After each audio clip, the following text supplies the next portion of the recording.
사랑하는 성도 여러분, 오늘 저하고 또 모든 이 방송을 함께 또 시청하시고 이 자리에 함께 계시는 성도 여러분, 오늘은 생수의 강에 대해서 우리가 함께 말씀을 나누고자 원합니다. 말씀은 요한복음 7장 37절로 38절 말씀인데 여러분들이 너무나 익히 잘 아는 말씀입니다. 명절이 끝날 무렵입니다. 끝날 무렵에 그 큰 날에 예수께서 서서 외쳐서 가라사대 뭐라고 말씀하셨을까요? 누구든지 목마르거든 내게로 와서 마시라 그랬습니다.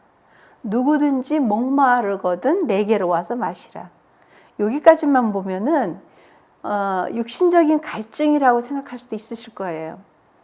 왜냐하면 인간은 흙으로 만들어졌기 때문에 우리는 물로 많은 그 인체가 구조가 그렇게 돼 있다고 그러죠. 물이 없고 안 먹으면 갈증이 나고요. 힘들고 또 요즘은 또 의학계에서는 물이 부족했을 때 오는 그런 또 병들도 많다 그럽니다.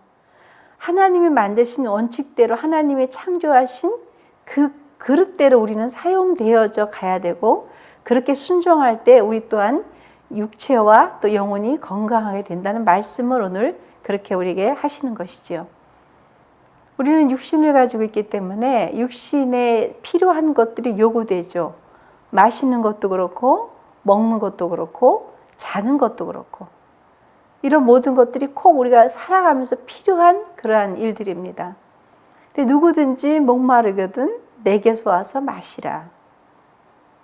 영적으로 이해가 안 되면 이 부분은 어떻게 이해가 되냐면 목이 마른데 예수님에게로 가면 물을 주시나? 이렇게 생각을 해요. 마치 사마리아 여인처럼 그렇게 주님께서 이야기를 할 때 다들 질문은 그렇게 합니다. 그러면 끊이지 않는 뭔가 물을 채워주실 건가? 아니면 내 필요한 것을 만족해 해 주실 건가라고 생각을 하는 거죠. 그러니까 우리 인생들의 그 생각과 삶은 단순하면서도 또 오묘하면서도 그리고 그러면서도 또 지극히 자기 중심적인 때가 많다는 것이죠. 무엇을 준다 할 때 내 관점에서 그 주는 것을 이해하기가 쉽습니다. 내 필요에 의해서 내가 채워짐의 만족을 위해서 그렇게 판단을 할 때가 많다는 거예요. 누구든지 목마르거든 다 내게로 오라 그랬어요. 그러니까 때로 어떤 사람은 내 필요를 아시는 거야. 나는 이게 필요하고 물질이 필요하고 나에게는 명예가 필요하고 또 때로는 이런 모든 것들을 생각해 볼 때 내 중심적인 사고를 가지고 하나님 말씀을 이해하려고 하는 거죠. 근데 오늘 하나님께서 우리에게 주시는 말씀은 38절 말씀, 39절 말씀 계속 다 그래요. 나를 믿는 자는 성경의 이름같이 성경에서 말씀하신 것 같이 생수의 강이 흘러나리라 그랬습니다. 생수의 강이 흘러간다. 생수가 뭘까라고 또 생각을 해보면 우리가 먹는 물들도 생수라는 이름을 많이 이렇게 쳐요. 목마름이라는 게 인생의 목마름이 누구나 있습니다. 인생은 누구든지 목말라 하는 것이 다 하나씩은 갖고 있어요. 어떤 분들에게는 또 많이 있을 수 있겠죠. 어린 시절부터 살아오면서의 갈증이 있어요. 그것은 목마름이에요. 애달픔이고 그리고 그것은 내가 가지지 못하고 살아온 어떤 나에 대한 자존감이 낮은 또 다른 나를 발견할 때 그 목마르다 그러잖아요. 그러니까 채워도 물질이 채워도 나는 항상 목마르다고 그렇게 얘기를 하죠. 다 가진 자 같아 보이는데 항상 만족하지 못함에 목마름이 있다 그래요. 인생은 누구나 그렇게 목마름은 해결해 줄 수 없는 영역인 거예요. 누구든 어떤 것들을 통해서 채워지지 않는 그 부분이 있는데 그것은 하나님이 오셔야만 해결되고 채워지는 부분이 우리 인생사의 목마름인 것이죠. 우리는 다 누구나 살아오면서 현재 삶을 만족하십니까?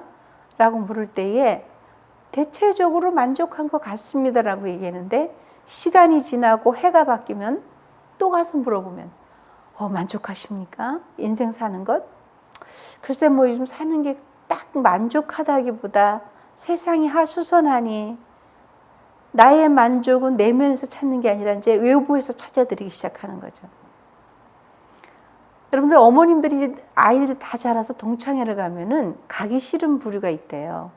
뭐냐면 이제 고등학교 다니고 대학교에 이제 아이들이 이제 막 어디 붙었니 뭐 어디 어느 학교 갔어 이럴 때 또 이제 자존감이 훅 떨어지고 막 속이 상해서 집에 와서 누구를 힐난합니까? 자녀들을 가지고 그러죠.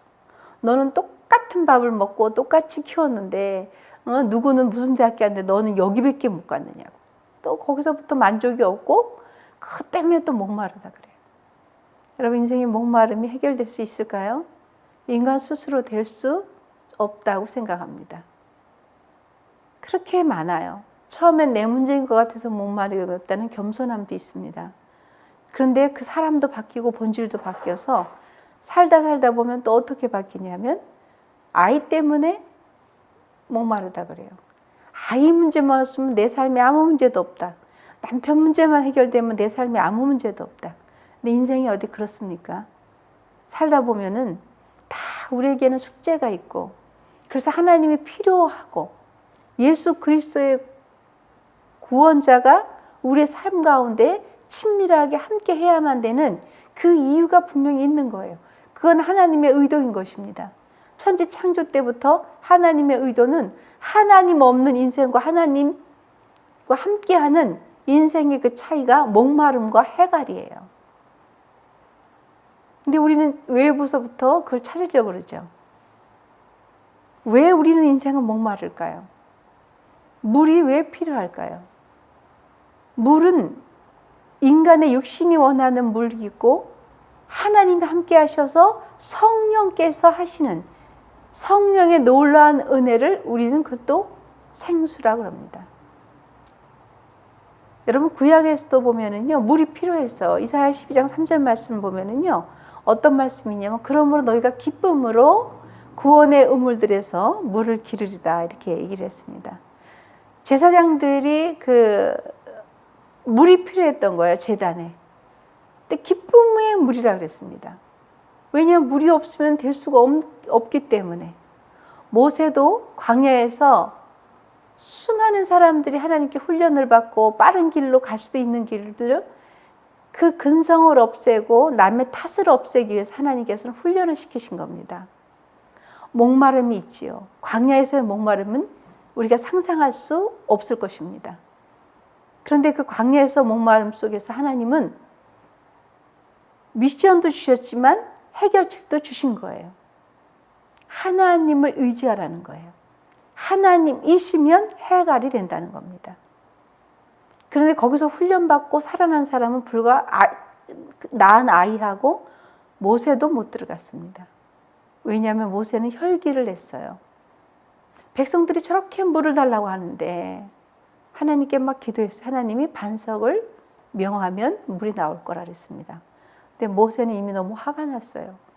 그렇게 수많이 하나님께서 역사하시고 이적과 기적과 표적을 내보이시고 만나와 메추라기를 주시고 밤에는 불기둥으로 낮에는 구름기둥으로 보살피고 살폈는데도 그 다음날 되면 또 끊임없이 불평불만하는 백성들을 보고 모세는 화가 났습니다. 근데 모세는 위대했어요. 우리라도 안 그랬겠습니까? 우리는 불평하는 자리에 앉아 있을 수도 있었을 거예요. 그리고 모세가 화가 나서 반석에게 명예대 가서 반석을 내리쳤어요. 지팡이로. 그래서 하나님께서는 너는 가나안 땅에 들어가지 않는다. 하나님께서 우리에게 훈련시키는 과정은 전적인 하나님에 대한 신뢰, 전폭적인 하나님에 대한 의지, 그리고 믿음입니다. 그것을 우리에게 주시기 위해서 목마른 인생들에게 명령하시는 겁니다. 생수가 있다는 거예요. 그 생수를 찾아서 오늘 저와 여러분들이 함께 말씀에 깊은 은혜로 들어가시길 바랍니다. 여러분 아모스 8장 11절 말씀 보면 주 여호와의 말씀이라 했어요. 날이 이를 거라 했어요. 내가 기근을 당해서 기근이 뭡니까? 막 물도 없고 그런 기근을 당할 때에 보내리니 양식이 없어 주림이 아니라 했어요. 기근이 있는데 너희들이 비록 기근이 있을 때 양식이 없어 주림이 아니요, 물이 없어 가람이 아니요, 여호와의 말씀을 듣지 못한 까닭이라 했습니다. 그래서 기갈이 일어났다 그랬습니다. 여호와의 말씀, 하나님의 말씀이 그냥 믿어지고 신뢰가 되기까지가 우리에게는 영적인 목마름이 해결됩니다. 말씀이 믿어지고 그 말씀이 살아서의 운동력이 있어서 하나님의 말씀으로 마음의 평온을 찾고 그 말씀을 의지해서 우리가 감격과 감사가 일어난다면, 그러면 우리의 목마른 인생은 하나님이 원하시는 맑은 시냇가로 인도되는 그러한 은혜가 있을 줄 믿으시기를 예수님을 축원합니다. 누구든 마찬가지죠. 여호와는 나의 목자시니 내게 부족함이 없으리로다. 푸른 초장으로 맑은 물가로 나를 인도하신다 그랬어요. 하나님과 동행되어져 갈 때에 인생의 목마름과 그리고 아픔과 서름과 그 모든 연약함들이 해결이 된다는 것입니다. 로마서 10장 17절 말씀도 그런 말씀이죠. 그러므로 믿음은 어떻게 했어요? 믿음이 있어야 되는데 믿음은 자꾸 들어야지 난다는 거예요. 들어야 믿음이 되는 거예요. 그런데 그 듣는 말씀이 사람의 소리가 아니라 하나님의 말씀으로만 된다는 겁니다. 사람의 소리는 울리는 꽹과리와 같습니다. 듣기는 좋고, 그리고 그 소리가 사람에게 어떤 평안을 일시적으로 줄 수 있지만 살리는 건 없습니다. 영혼을 살릴 수 있는 것은 오직 하나님의 말씀인 거예요. 사랑하는 성도 여러분, 이 세상에 아무리 달고 오묘한 말을 인간이 만들어내서 감동은 줄 수 있어요. 감동은 주고 그 말 때문에 우리가 눈물도 흘릴 수 있어요. 그런데 그것이 영원하지가 않다는 거예요. 영원하지 않고 변화무쌍한 인생의 마음 속에 하나님의 말씀으로 우리가 완전히 그 말씀이 믿어져서 그 믿어지는 그 말씀대로 아멘하고 화답되어 갈 때 목말랐던 모든 인생들은 해갈이 된다는 것입니다. 어떻게 해야 우리가 인생을 살면서 하나님 안에 들어갈 수가 있을까요?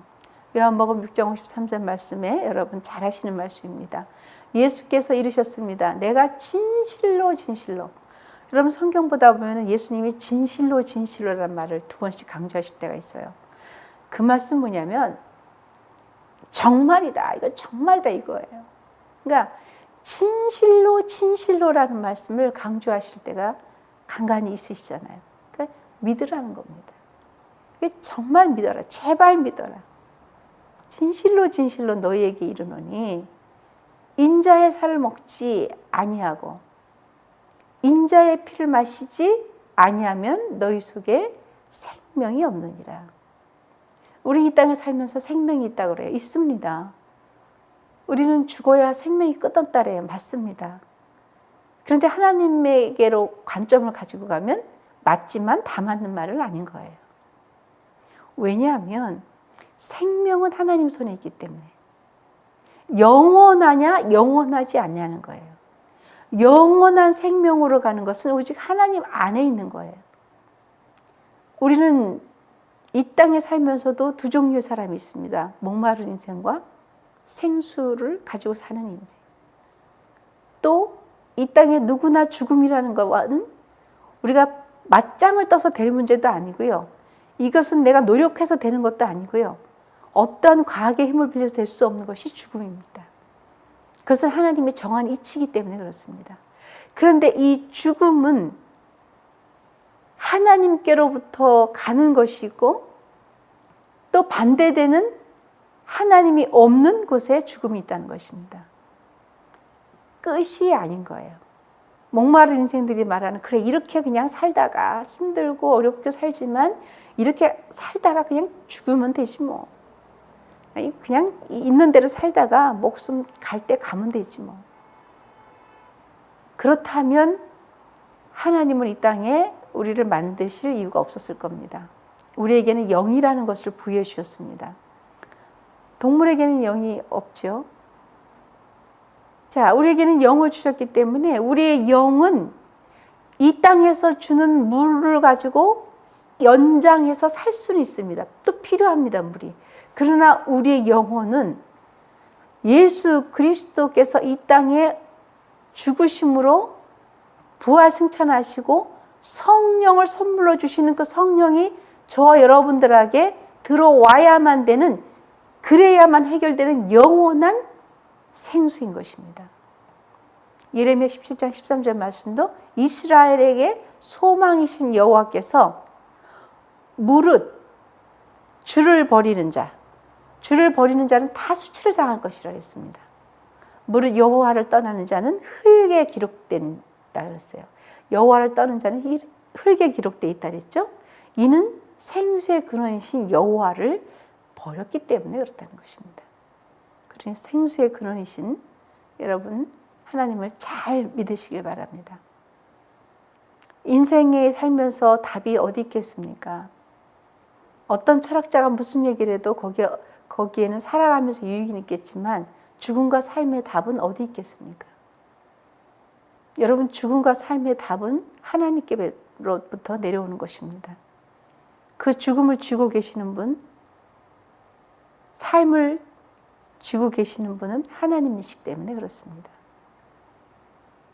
인생을 살면서 너무 힘들고 답답하고 어렵고, 그래서 나는 맨날 인생이 이렇다고 목말라서 삶의 무게가 너무 무겁다고, 이 지척한 삶 가운데 더더군다나 거긴 또 본인들이 살아오면서의 아픔과 상처가 있으니 무거운 삶 가운데 지척거리는 옷을 더 입었어요.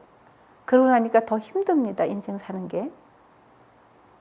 그런데 하나님께서는 우리에게 그렇게 살지 않아도 돼 라고 얘기하시는 거예요. 그렇게 살지 않아도 된다는 얘기예요. 그건 하나님께서 새 길을 열어주신 거죠.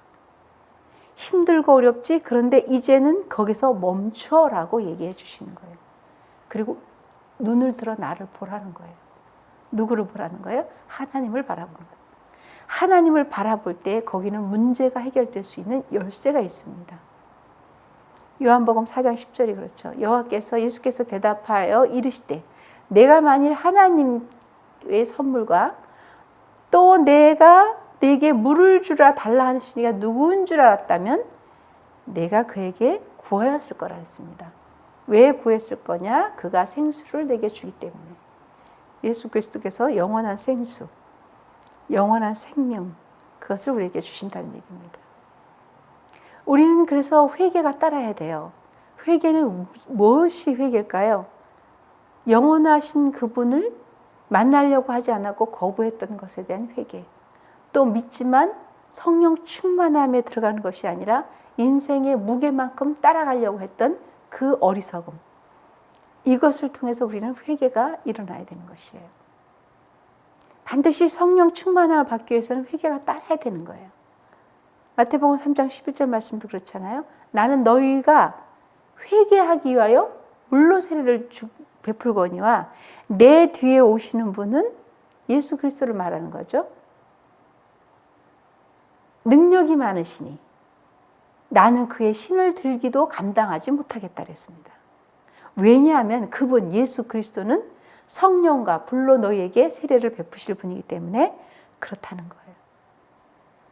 그러니 우리는 회개의 영이 반드시 우리에게 임하여서 하나님 앞에 나아가시기 바랍니다. 내 삶을 내가 주인 돼서 내가 주인인 것처럼 살았습니다. 내 삶에 내가 주인인 것 같았는데 힘들고 어렵고 낭망하고 왜 이렇게 인생이 갈증만 나는지 모르겠습니다. 그럴 때 우리는 하나님께 회개하시기 바랍니다. 성령을 선물로 내려주실 겁니다. 그리고 맑고 환하고 행복하고 삶은 그대로인데 여러분들의 마음이 그렇게 평안할 수가 없을 것입니다. 그 평안함을 이루 말할 수 없어서 하늘로부터 내려오는 평화예요. 하늘로부터 내려오는 안식입니다. 하늘로부터 부여해 주시는 능력이신 겁니다. 그것이 저와 여러분들을 사로잡을 때 문제 속에 우리가 빨려 들어가서 억눌리는 것이 아니라 문제 밖에 나오는 것이 아니라 문제는 그대로인 것 같은데 성령님께서 나에게 충만하게 역사하실 때 문제가 문제로 안 보이고 그 너머에 담력을 가진 마치 골리앗과 싸웠던 다윗처럼 물맷돌 하나 가지고 싸워서 이겼던 다윗의 그 담대함처럼 환경은 전쟁터였어. 환경은 전쟁터고 눈앞에 보이는 것은 골리앗이고 이스라엘의 모든 군사들과 백성들 이미 졌다고 낙담해 있을 때에 그 환경을 바라보지 아니고 하나님만 바라봤던 다윗은 주머니에서 물맷돌을 들고 승리할 수 있었던 것입니다. 그렇듯 여러분에게는 무엇이 있을까요? 물맷돌이 있습니까? 성령 충만하여 성령을 부여해 주신 주님께서는 지금 여러분들에게 성령의 검을 부여해 주신 거예요. 성령의 검을 부여해 주셔서 여러분들은 이제 승리자의 삶을 살아낼 수 있는 그 은혜를 주신 겁니다. 패배자의 삶이 아니라 승리자의 삶. 이루었을 것이다가 아니라 이루었다는 하나님의 말씀 앞에 온전한 자녀의 삶. 그 삶을 누리고 정복하고 다스리는 저와 여러분 되시기를 예수님이 축원합니다. 마태복음 10장 20절 말씀도 말하는 이가 너희가 아니라 그랬어요. 너희 속에서 말씀하시는 이 곧 누구예요? 너희 아버지의 성령이시라 그랬습니다.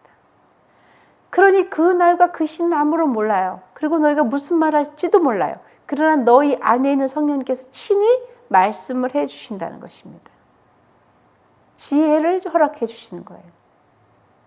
그러니 환경적으로 내가 못 배우고 어리석은 것 같으나 담력이 생겨서 담력 속에서 하나님 말씀이 전파될 때에 기가 막힌 하나님의 능력이 임하는 거예요. 그러고 나니까 사람들이 어떻게 돼요? 회개가 막 일어나요. 회개하고 성령을 받아라. 성령을 힘입어라. 마태복음 12장 28절도 동일한 말씀이죠.